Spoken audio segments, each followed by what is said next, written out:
Hello everyone, it's Friday and you're watching Within the Frame. I'm Kim Bo-kyung. President Yoon Suk Yeol arrived in Washington on Thursday to attend the first exclusive trilateral summit between Seoul, Washington, and Tokyo. The tripartite summit will start soon, and it is widely expected that two statements are going to be adopted: Camp David principles and Camp David spirit, along with the third one, commitment to consult, according to the news that just came in. The three countries are to bolster cooperation in areas ranging from security to economy by regularizing meetings, establishing hotlines, and launching various consultative bodies, institutionalizing the meeting to become similar to that of QUAD and AUKUS. What specifics are expected to be included in the joint statement, and what significance does this summit have? For an in-depth analysis, we have invited Professor Chung of Kangwon National University. Professor Chung, welcome to the show. Thank you. Thank you. And we also have Bruce Klinger, Senior Research Fellow at the Heritage Foundation. Good to see you, Mr. Klinger. Oh, thank you for having me. Thank you for being with us. Now, Professor Chung, the three-way summit is soon going to take place at Camp David, and it is quite meaningful as it will take place independently, not on the sidelines of any multilateral forum. Now, how significant do you believe the summit will be? As you said, this is the first time three countries' leaders meet together for the sole purpose of holding this trilateral summit. Window of opportunity has been pretty rare so far, but now we have a very internationalist president of the United States, Joe Biden, and we have South Korean President Yoon Suk Yeol, who value the importance of allies and partnership with the U.S. and Japan. And also we have Japanese Prime Minister, who wished to strengthen its defense posture. So altogether, it is pretty rare we can observe this existence of three leaders combination at the same time. And given that intensifying U.S., China, even Russia's great power competitions, this trilateral will serve as a great asset to balance those revisionist powers' behavior in the region. And three countries also can synergize each of their Indo-Pacific strategies to provide economic benefits and resilience across the region.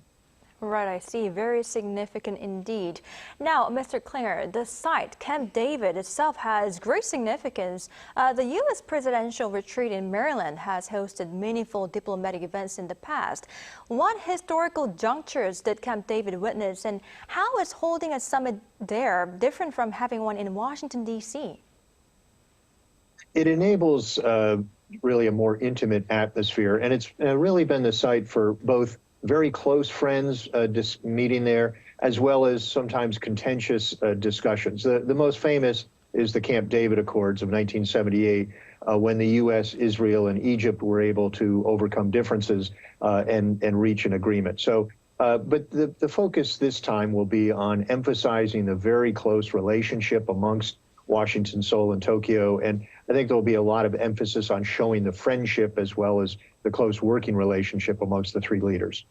Right, I see. Now, Professor Chung, according to the presidential office, the three leaders will adopt two Camp David documents, the principles document and the spirit document.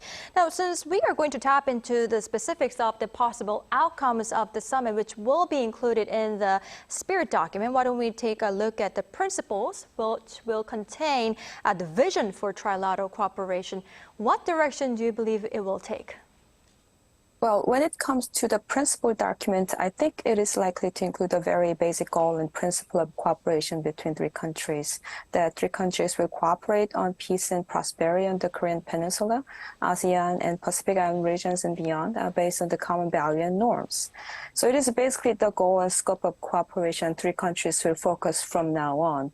And given that there are multiple numbers of trilateral and unilateral cooperation platforms across the Indo-Pacific, I think it is very important to clearly state the specific goal and details of cooperation so that three countries have clear understanding of the workings of this trilateral mechanism and reduce any misunderstanding, not just for them, but also others who are observing these historic events. Right, I see. Now, Mr. Klinger, let's also talk about the possible outcomes of the summit. So according to the Wall Street Journal, part of the three countries' agenda will be discussions on training for tracking and destroying ballistic missiles using radar, satellites, and weapons systems. What are the joint military exercises of the three countries like right now, and what would such a change mean? Well, last year, the U.S., South Korea, and Japan resumed their military exercises, and then also separately, the U.S. and South Korea resumed their large-scale exercises. Those had been canceled since 2017 and 2018. So the resumption was able to repair the degradation of Allied deterrence capabilities, which had occurred since the cancellation of those exercises. The U.S., South Korea, Japan exercises generally are limited to anti-submarine warfare and ballistic missile defense. So we're going to see a regularization of those exercises, more of a set schedule rather than what has often been the case of an ad hoc response to some North Korean provocation. And we may see a commitment to expand the scope and the type of exercises to include air forces, probably not ground forces unless they're take place down in Southeast Asia as part of a multilateral exercise. Right. So could we say that the point is the regularization of the exercises and how the exercises are going to, become more comprehensive? Very much so. They want to have a continuation of these exercises and a commitment to have them frequently. The U.S. and South Korea have committed to increasing the scope, the size, the type of exercises in a bilateral basis, and we may see that trilateral commitment coming out of the Camp David meeting. Right, I see. Now, Professor Chung, speculation is also high that the three countries may hold trilateral meetings on a regular basis, with media outlets saying that the country's NSC officials will meet at least once a year and also set up a hotline. Now, what would this lead to? Well, I think it is very important to have those measures to sustain this momentum for the time being, given that we have very uncertain strategic landscape in the Indo-Pacific and even beyond in the Pacific European continents. And also three countries happen to be all democratic. They are expecting general elections next year in case of South Korea and presidential elections for the United States. And unfortunately, the current leaders of opposition parties are very hostile to these trilateral cooperations. In case of United States, there might be Republican candidates who might be very likely to isolationist. And South Korea opponent parties are very negative about the idea of Indo-Pacific in the first place. So given that, given this uncertainty in the domestic level, but at the same time, the international level, I think it is very important to have these institutionalizations. It could be leadership level or foreign ministers level or working level or working group for different domains. I think three countries would regularize the current meetings and momentum, not to mention of this hotline. Right, I see. So such measures will contribute in sustainability of such trilateral cooperation. Right. Now, Mr. Klinger, staying with seeking greater trilateral cooperation, during a written interview with Bloomberg News, President Yoon said he is leaving the door open for greater cooperation with the U.S. and Japan on extended deterrence, adding that he's open to separate consultations. Now, is this hinting at the possibility of having Japan in the nuclear consultative group? It certainly appeared that way initially after the president's interview, but very quickly afterwards, the presidential office said that that topic was not going to be discussed at Camp David and would not be included in the trilateral joint statement. So that put a bit of a cold water on that initiative.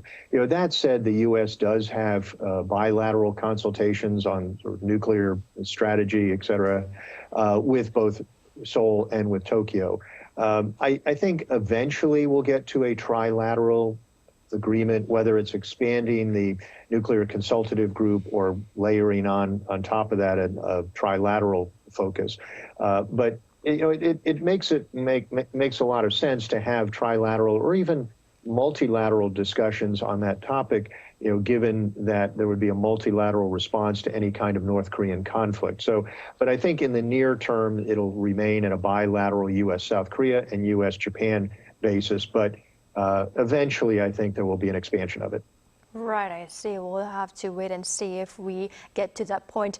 Now, Professor Chung, mainly we have been talking about cooperation in the military and security sector, but according to the first Deputy Director of National Security, Kim Tae-yeol, the three countries will launch multiple consultative bodies, not just in the fields of military information sharing and security, but also on AI, cyber issues, and economic security issues as well. Could we say that cooperation is becoming much more comprehensive? And if it is, why is it so important? I think at the bilateral level, we already have this comprehensive level of cooperations. And those issues like cyber issue is pretty important, not only because we have constant cyber attack from North Korea, China, and Russia to these three countries, but also those threats are not defensible by individual effort of those three countries. And in that sense, three countries need to collectively address them in the first place. And this is more so, as I said, we're going to have elections next year. And also AI and other advanced technologies are source of they are not just technology, but a source of economic development in the future. So technological cooperation, building a governance on how to use and regulate those technologies is a very important task for the future generation as well.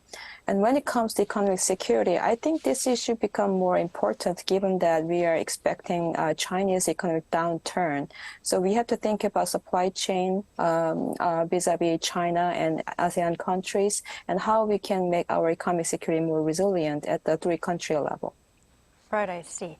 Now, we have been talking about these two documents, the Camp David Principles and Camp David Spirit, but another document that is going to be issued is Commitment to Consult, which is taking a pledge to have some sort of duty to consult in the event of crisis that affects security of any one of the three countries. Now, could we say this is to lock in improved Seoul-Tokyo ties as Financial Times had previously expected the U.S. to aim for, Mr. Klinger? It does seem like an increase in the trilateral consultative procedures. It's a little unclear what that means. Is it only a major conflict or major provocation by North Korea, or is it any kind of even minor provocation along the DMZ or in the West Sea? And does it require not only consultation, but concurrence by the other two nations before any of the nations respond? So I think we'll have to see more explanation of what that means. You know, on the one hand, it would seem just very natural for the three countries that would be most directly impacted by any kind of provocation or conflict with North Korea to be consulting with each other.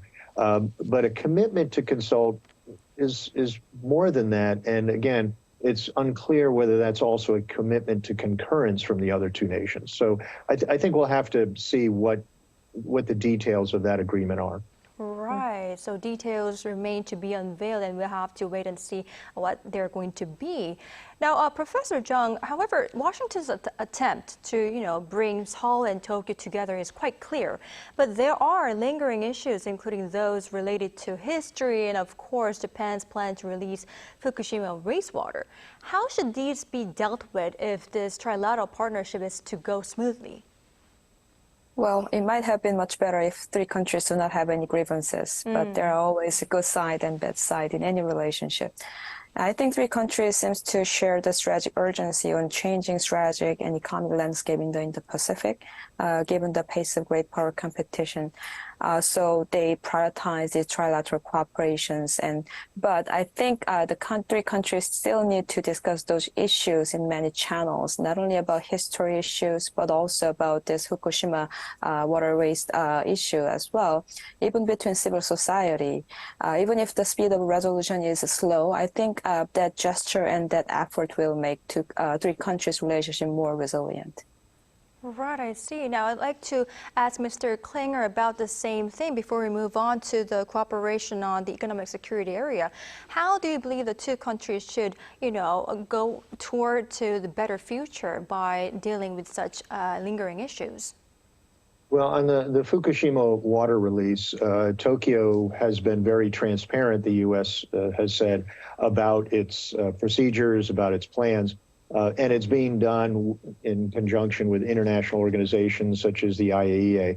And the water that will be released is much less contaminant than that which China has been releasing from its 4 nuclear power plants along the coast. So there's been a great deal of focus by South Korea on the Japanese Fukushima water release, but no focus at all on the far more dangerous or more contaminant of the Chinese release. On history issues, certainly that is a very contentious, very sensitive issues, which has plagued the bilateral relations in the past. But President Yoon seemed to indicate back in March a focus on delinking the history issues from present-day threats of this millennium rather than a continued focus on threats from the last millennium. So I think those issues, of course, will have to be worked on, but they're no longer going to be linked to present-day security threats and the need for greater cooperation bilaterally and trilaterally, not only on security issues, but also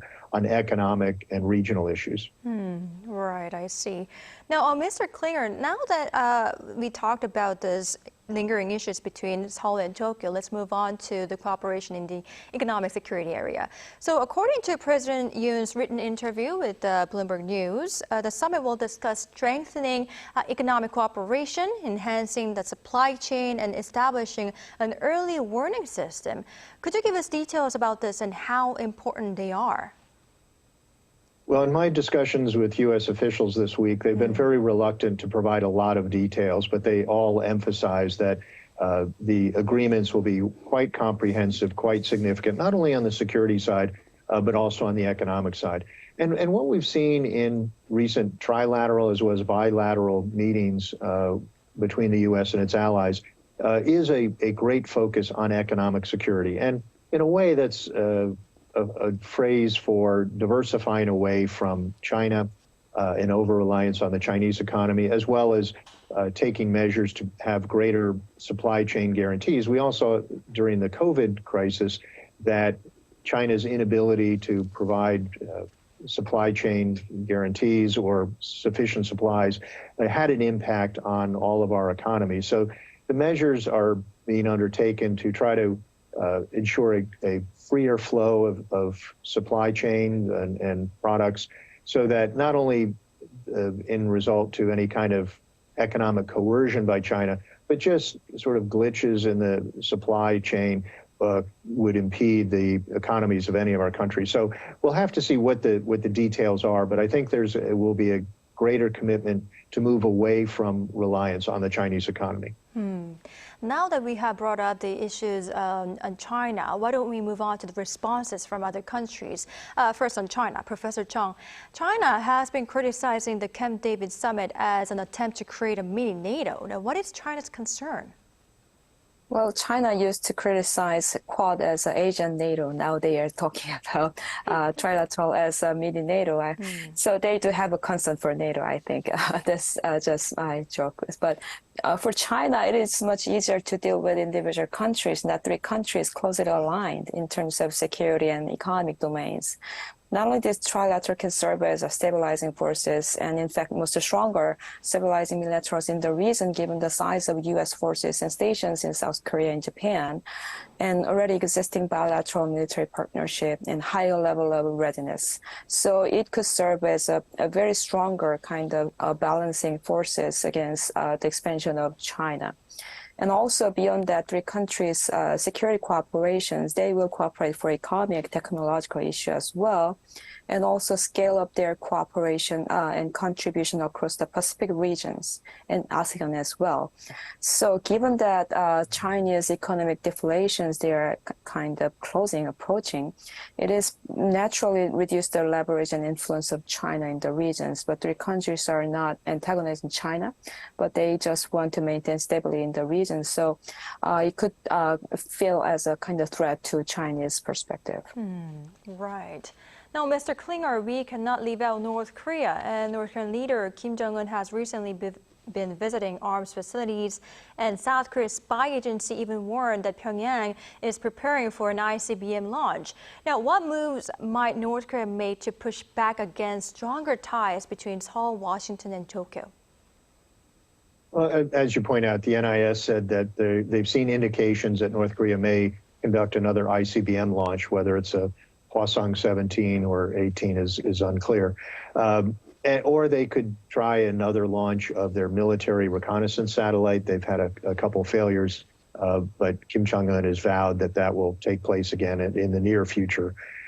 Also, they could do some kind of stronger military action along the DMZ or the West Sea. And we saw last year when the two and also the three countries with Japan resumed the military exercises, North Korea did a lot of ground force, air force, and naval force activity close to the border with South Korea. So we're unclear what North Korea's actual actions may be, but they may do something to try to indicate their displeasure, not only with the improved ties that are represented in the Camp David Accords, but also the resumption of the annual Ulchi Freedom Shield exercises, which are very large scale between South Korea and the U.S., and those start Monday and run through August 31st. So in the next 2 weeks, we're likely to see some kind of North Korean action, whether it's missile launches or conventional force activity. Right, we'll have to see what happens. Now, Professor Chung, we are running out of time, but I'd like to ask you this last question. So, strengthened ties between Seoul, Tokyo, and Washington would much more likely make ties between Russia, North Korea, and China to be bolstered again. And that would mean much more tension on peninsula. So, what direction should South Korea take in order to deal with this kind of situation? Well, South Korea, as we strengthen our alliances with the United States and reconcile with Japan and supporting this effort of trilateral cooperation, I think we made clear our interest in the regions. Even though that actually kind of as a counter reactions of those countries, we are kind of we are aligned with those countries who share values and interests, who actually support the rule-based order. So it is kind of expectable that we're going to see more tensions on the Korean Peninsula, not just Korean Peninsula, but all the kind of rest of Western Pacific regions. But at the same time, we need to stronger, more alignment with three countries or other partner countries in the region so that we can work together to stabilize the situation. All right, I see. I'd like to ask many more questions to our experts, but unfortunately, this is all the time we have for today's edition. Well, thank you, Professor Chung and Mr. Klinger, for your time and insights. We really appreciate it. Well, thank you. Thank you. All right, that's all for Within the Frame tonight. We'll be next Monday with more in-depth stories. Thank you for watching. Enjoy the weekend and goodbye.